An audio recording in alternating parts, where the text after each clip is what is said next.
The fire, which reportedly began on Thursday, October 2nd, saw firefighters battling the intense blaze before finally bringing it under control. However, its aftermath has plunged residents of Bexon and all the surrounding areas into a severe environmental and health crisis. Thick, acrid smoke continues to emanate from the landfill, blanketing communities and triggering a wave of respiratory issues, particularly for vulnerable individuals already battling existing health conditions. Prime Minister Pierre, expressing profound concern for the affected populace, specifically addressed the plight of residents grappling with the persistent fumes.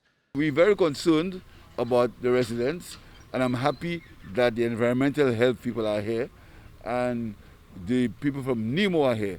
So hopefully we will see what we can do to mitigate any negative effects on the residents of the area. He also extends gratitude to all major players, including emergency services, who assisted tirelessly in controlling the conflagration. As a tangible step towards a long-term solution, the Prime Minister announced his administration's willingness to find lasting remedies, with the dedicated landfill hydrant being a primary immediate intervention.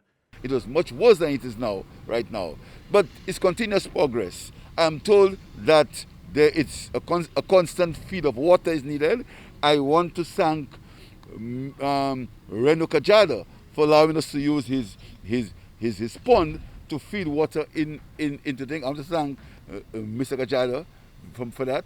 And Wasco, they also are helping. But we need to find a solution. And I think in the next budget, as soon as we can, we will have to get a separate hydrant for this area. Adding to the context, the minister responsible for sustainable development, environment, and solid waste management recalled his visit to the Deglos Landfill on Thursday, October 2nd at 11 a.m., when he observed the situation to be under control with no immediate threat to nearby properties. Yesterday, the situation escalated to one where smoke emanating from the fire here was creating serious problems for nearby communities, the Mon, Goodlands, Kubaril, and environs.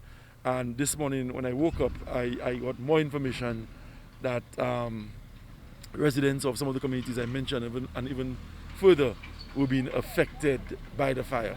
The minister underscored the necessity of involving all key stakeholders, particularly the Ministry of Environmental Health, to thoroughly assess the fire's extent and potential environmental and health repercussions. I think it was also very, very critical for the Ministry of Health to have had a presence here this morning so as to inform the general public of what precautions they ought to take given the situation that we have on hand.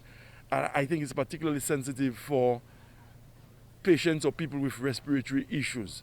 So the fire service has given us a bit of a briefing. Once we continue to supply the water, I think by midday into early afternoon, we will see a significant reduction in the amount of smoke coming out of here. And the view and the goal is to extinguish the fire in its entirety. With the fire now contained, the focus shifts to addressing the immediate health concerns of residents and implementing long-term preventative measures. The government's pledge for dedicated hydrant signals, a proactive step towards enhancing emergency response capabilities at the Deglos Landfill, aiming to prevent similar crises from impacting the community in the future. Shane Stephen, NBC Prime.